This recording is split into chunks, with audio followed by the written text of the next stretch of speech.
Hello बच्चों, कैसे हैं आप सब। जीके चक्र एग्जाम में आप सभी का स्वागत है। बच्चों, इनकी एमसीक्यू की क्लासेस अलग से होंगी जिसमें प्रीवियस ईयर क्वेश्चंस करवाए जाएंगे। आज हम पढ़ने वाले हैं महाजनपद काल। तो चलिए बच्चों शुरू करते हैं। महाजनपद काल का समय 600 BC से 400 BC तक माना जाता है।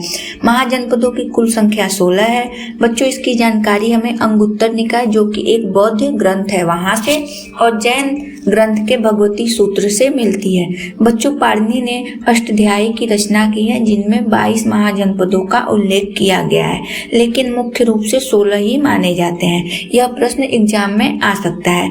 अब देखते हैं बच्चों, महाजनपदों की शासन प्रणाली कैसी थी। बच्चों, 16 महाजनपदों में से 14 महाजनपद राजतंत्र थे। राजतंत्र का मतलब होता है यहाँ पर राजा का शासन होता था, और 2 महाजनपद गणतंत्र थे।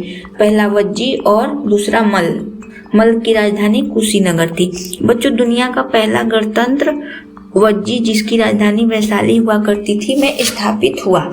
इन 16 महाजनपदों में मगध सबसे शक्तिशाली महाजनपद था। मगध से पहले काशी सबसे शक्तिशाली हुआ करता था। मगध गंगा व सोन नदी के किनारे स्थित था। मगध महाजनपद की सर्वप्रथम जानकारी अथर्ववेद में मिलती है। अब बच्चों, मगध की राजधानियां। मगध की पहली राजधानी गिरिब्रज बनी, दूसरी राजगृह और अंत में मगध की राजधानी पाटलिपुत्र स्थापित की गई। अब देखते हैं बच्चों 16 महाजनपद और उनकी राजधानी को। पहला है मगध, जो मैंने अभी आपको बताया। अब बात करते हैं अंग की। अंग की राजधानी चंपा थी, यह सबसे पूर्वी महाजनपद था।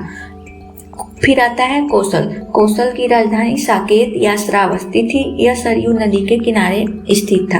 फोर्थ है बच्चों अवंती, इसकी राजधानी उज्जैन थी।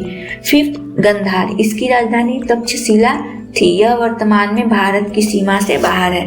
काशी की राजधानी वाराणसी हुआ करती थी।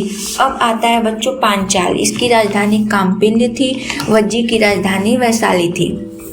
यहाँ से आम्रपाली, जिसे वैशाली का नगर वधु भी कहा जाता है, उसका संबंध था। बच्चों, आम्रपाली के बारे में हम हर्यक वंश में आगे पढ़ेंगे।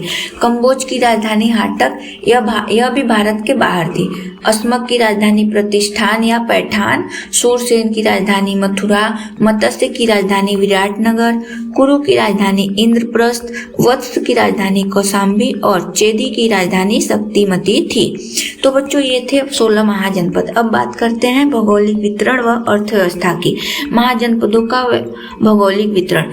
बच्चों, 16 जनपदों में से 10 महाजनपद ऐसे थे जो गंगा घाटी में स्थित थे। 8 महाजनपद वर्तमान उत्तर प्रदेश में स्थित हैं, जिनमें कुरु, पांचाल, सूरसेन, वत्स, कौशल, मल, काशी, चेदी शामिल हैं। 2 महाजनपद बच्चों वर्तमान में भारत की सीमा से बाहर हैं, गांधार और कंबोज। यहाँ की अर्थव्यवस्था के बारे में बात करें तो इस समय कर व्यवस्था थी। महाजनपदों के जो शासक थे वो कृषि उत्पादन का 1/6 भाग कर के रूप में लेते थे। तो बच्चों, आज हमने पढ़ा 16 महाजनपद।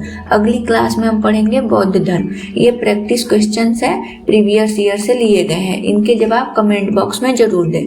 बच्चों, इन क्लासेस की एमसीक्यू आपको हमारे चैनल पर अलग से प्लेलिस्ट है, वहां मिल जाएंगे। वीडियो अच्छी लगी हो तो कमेंट में बताएं। मिलते हैं अगली क्लास में। जय हिंद, जय भारत।